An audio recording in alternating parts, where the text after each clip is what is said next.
Last episode में हमने देखा सारे रुकीज का ट्रांसफर अलग अलग डिवीजन में हो जाता है। इचिकावा और फुरुहाशी का ट्रांसफर 4th डिवीजन में होता है। किकोरू और काफका का ट्रांसफर 1st डिवीजन में होता है। एक काइजू सिटी पे अटैक कर देता है जिसे 1st डिवीजन का कैप्टन नारुमी गेन मार देता है। फिर अचानक से शहर में भूकंप आता है जिससे सारी चीजें तबाह होने लगती है। अब आगे भूकंप इतना बड़ा होता है कि पूरी जमीन फट जाती है। जमीन फट के एक बहुत बड़ा गड्ढा बन जाता है। सभी लोग उस गड्ढे को देखने जमा हो जाते हैं। उस गड्ढे से चींटी जैसे दिखने वाले बड़े बड़े योजूस बाहर आने लगते हैं। पूरे शहर में अफरा तफरी मच जाती है। यहाँ पे 1st डिवीजन की ट्रेनिंग चल रही होती है। सभी लोग बहुत ज्यादा थक जाते हैं। काफका एक्स्ट्रा ट्रेनिंग कर रहा होता है क्योंकि वो अपने आप को प्रूव करना चाहता है कि वो भी डिफेंस फोर्स के किसी काम आ सकता है। यहाँ किकोरू गेन नारुमी से पर्सनल ट्रेनिंग लेने के लिए जा रही होती है। किकोरू दरवाजा खोलती है। नारुमी उसके सामने झुका हुआ होता है। प्लीज मुझे कुछ पैसे दे दो। पता नहीं कैसे पर मेरी पिछली सैलरी पूरी खत्म हो गई है। हाँ, आपने इतने सारे बॉक्सेस जो ऑर्डर किए हैं, पागल हो गए हो क्या? ऐसे अपने साथी से पैसे मांग रहे हो? मैं सिर्फ तुमसे एक ही चीज मांग रहा हूँ, पैसे। चुपचाप मुझे ट्रेन करने के लिए चलो। तभी काइजू का अलर्ट बजने लगता है। 1st डिवीजन के सभी लोग जमा हो जाते हैं। गेन नारुमी को बहुत गुस्सा आ रहा होता है क्योंकि वो काइजू की वजह से किकोरू को पैसे नहीं मांग पाया। वो हरामखोर साले वापस आ गए।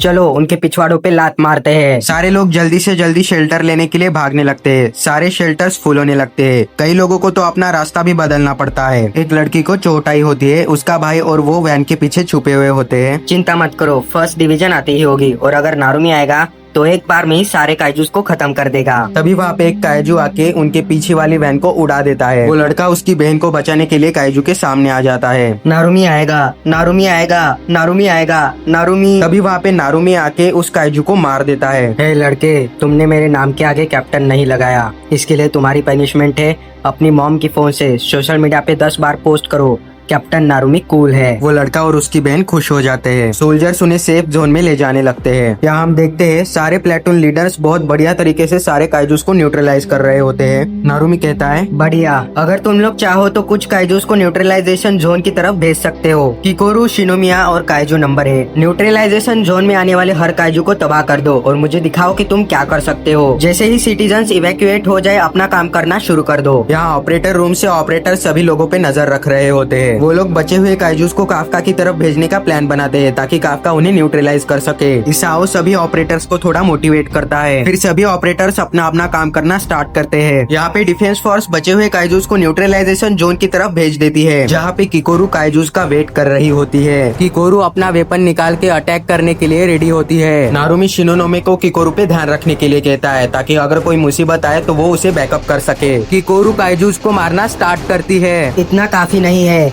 वाइस कैप्टन होशिना, इससे भी बहुत ज्यादा फास्ट थे। और कैप्टन अशीरो भी बहुत ज्यादा पावरफुल थी। किकोरू काइजूस पे बहुत ज्यादा पावरफुल अटैक्स करती है जिसे देख के सभी लोग शॉक हो जाते हैं। काफका ये देख के किकोरू को चीयर करता है। शिनोनोमे पे पीछे से एक काइजू अटैक करने वाला होता है पर किकोरू उसे वहाँ के मार देती है। प्लेटून लीडर शिनोनोमे, ध्यान से। शिनोमिया, किकोरू, तुम थोड़ी सी ज्यादा बोलती हो। चलो साथ में मिलके काइजूस का सफाया करते हैं। वो दोनों मिलके बहुत सारे काइजूस को मारने लगते हैं। एक प्लेटून लीडर को तो यकीन नहीं हो रहा होता कि किकोरू ने अभी ज्वाइन किया है। एक प्लेटून लीडर तो एक बार में ही 4-5 काइजू को एक साथ खत्म कर देता है। मैं उस नई लड़की से ज्यादा ताकतवर हूँ। शिनोमिया ने और एक काइजू को मार दिया। इजी कहता है, वो तुम्हारे 1st ईयर वाले वर्जन से काफी ज्यादा ताकतवर है नारुमी। क्या मैं उससे ज्यादा ताकतवर था? वो जो भी हो, कुछ तो भी सही नहीं है। आंट टाइप वाले काइजूस कभी जमीन पे नहीं आते। वो कभी कभी टनल की खुदाई के दौरान बाहर निकलते हैं। हिस्ट्री में पहली बार हम इतने सारे आंट काइजूस को जमीन पे देख रहे हैं। इजी कहता है, काइजू थोड़ा अजीब तरीके से बर्ताव कर रहे हैं। ये मुझे याद दिलाता है कि ताचिकावा बेस पे क्या हुआ था। नारुमी कहता है, कोई है जो इन्हें ये सब करने के लिए ऑर्डर दे रहा है। न्यूट्रलाइजेशन के वेस्टर्न जोन पे बहुत सारे काइजूस आ रहे हैं। सभी लोग तैयार रहो। सभी लोग काइजूस पे अटैक करना स्टार्ट करते हैं। काफका अपने बॉडी के कुछ पार्ट्स को ही ट्रांसफॉर्म करके काइजू पे अटैक करता है पर उसके अटैक का काइजू पे कोई फर्क नहीं पड़ता।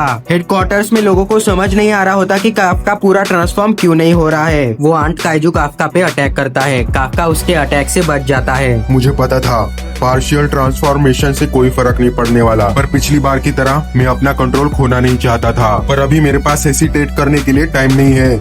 मुझे अभी के लिए सरवाइव करना होगा ताकि मैं उसके साथ खड़ा रह पाऊँ। काफका अपनी बॉडी को पूरे काइजू नंबर 8 में ट्रांसफॉर्म करने लगता है, पर वो फेल हो जाता है और वो आंट काइजू काफका पे अटैक करके उसे बहुत दूर पटक देता है, जिससे काफका घायल हो जाता है। ऑपरेटर रूम में सभी लोग ये देख रहे होते हैं। जहाँ पे काफका की टीम होती है, ऑपरेटर्स को वहाँ पे एक नए ताकतवर काइजू के सिग्नल मिलने लगते हैं। काफका की नीचे की जमीन को फाड़ते हुए एक नया आंट काइजू निकलता है, जिसे काइजू नंबर 9 कंट्रोल कर रहा होता है। काइजू नंबर 9 उस आंट काइजू से बाहर आता है। ऑपरेटिंग रूम में सभी लोग ये देख के शॉक हो जाते हैं। काइजू नंबर 9 कहता है, कितना अजीब है, मैंने काइजू नंबर 8 को यहाँ पे सेंस किया, पर वो तो यहाँ पे है ही नहीं। कहीं वो तुम काइजू नंबर 8 तो नहीं? वो काइजू को सेंस कर सकता है। काइजू नंबर 9 काफका पे एक अटैक करता है, जिससे काफका को बहुत चोट आ जाती है। काफका फिर से ट्रांसफॉर्म होने की कोशिश करता है, पर फिर से फेल हो जाता है। नारुमी तय करता है कि वो काफका की मदद करने जाएगा, पर उसके सामने एक वैसा ही आंट काइजू आता है। इसे भी काइजू नंबर 9 ही कंट्रोल कर रहा होता है। नारुमी को ये सब देख के कुछ समझ नहीं आ रहा होता। बाकी के मरे हुए काइजूस भी वापस जिंदा होने लगते हैं। थर्ड डिवीजन में भी ऐसा ही हुआ था ना? अगर ये थर्ड डिवीजन के इंसिडेंट जैसा ही है, तो रिवाइव होने के बाद सारे काइजूस का फोर्टिट्यूड बढ़ने लगता है। ये बहुत सारे हैं। ये थर्ड डिवीजन वाले इंसिडेंट से भी बहुत ज्यादा खतरनाक है। इसके आने से तो पूरी लड़ाई ही बदल गई। अच्छा,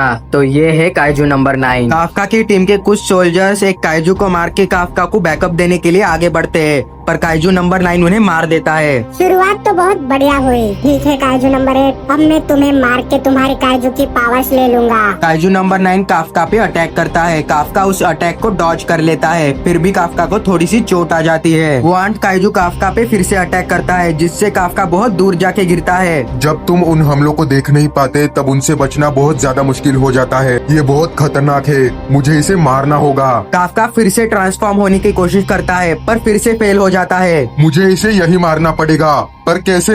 हेडक्वार्टर्स में इतामी इसाओ से कहता है, खुद पर काबू रखो इसाओ। मुझे पता है अगर नंबर 8 कंट्रोल खो देता है तो तुम खुद वहाँ पे जाके उसे रोकना चाहते हो। मैं तुम्हारे प्लान को अप्रिशिएट करता हूँ, पर उन वेपन्स का इस्तेमाल करने से तुम्हारा लाइफ स्पैन कम होता है। कम समय में उन वेपन्स का ज्यादा इस्तेमाल करने से तुम मर भी सकते हो। इसाओ कहता है। मुझे पता है। काइजू नंबर 9 काफका पे अटैक करने ही वाला होता है कि तभी किकोरू वहाँ के काइजू नंबर 9 को बीच में से फाड़ देती है। किकोरू? काइजू नंबर 9 कहता है, अरे नहीं, तुम फिर से? किकोरू कहती है, मुझे याद करने की जरूरत नहीं है, क्योंकि मैं अभी तुम्हें मारने वाली हूँ। किकोरू फिर से एक पावरफुल अटैक के लिए रेडी होने लगती है। यहाँ पे काइजू नंबर 9 नारुमी से कहता है, तो चलो साथ में काइजू नंबर 8 को खत्म करते हैं। माफ करना, पर ऐसा होने नहीं वाला। काइजू नंबर 8 एक रेगुलर ऑफिसर है और मैं उसका कैप्टन हूँ। इससे पहले कि नारुमी आगे कुछ बोले, काइजू नंबर 9 उस पे बहुत सारे पावरफुल अटैक्स करता है, पर नारुमी अपने स्पीड से उस अटैक से बच जाता है। हे हे हे,